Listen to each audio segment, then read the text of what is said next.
Samantala sa isang bayan sa Bulacan, kinailangan pang magbangka ng mga pulis para maisagawa ang Oplan Tokhang.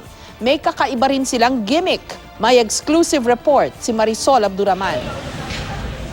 Bitbit ang placards at megaphone. Tumulak ang paumbong pulis para magsagawa ng Oplan Tokhang.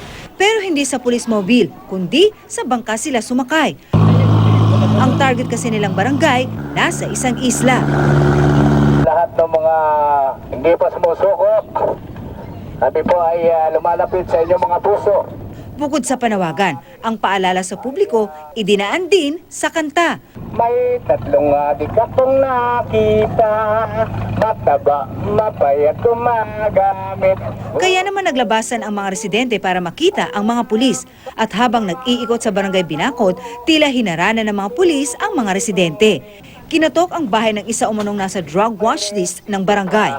May panahon pa. Himukin kayo na magtigilan na yung masamang bisyo na yan. Kasama siya sa listahan namin sa Badak watch list. Hindi na po ako gumagamit. Nagbago na po ako. Hindi sumuko ng mga oras na yun ang target personality. Pero nangako ito magre-report sa himpilan ng pulisya bukas. Bukod sa pagkatok sa mga bahay at paghikayat sa mga tao na nasa drug watch list ng pulisya na sumuko na, isa rin sa misyon ng paumbong pulis sa kanilang pagpunta dito sa barangay ay ang pamimigay ng mga polyeto na gaya na lamang nito na naglalaman ng tips kontra kriminalidad.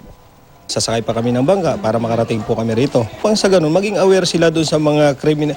Yun po ay isang magandang kampanya para po sila ay may matutunan, magkaroon ng kaalaman. Ikinatuwa rin ng barangay ang anilay kakaibang gimmick sa Oplan Tokhang ng mga pulis.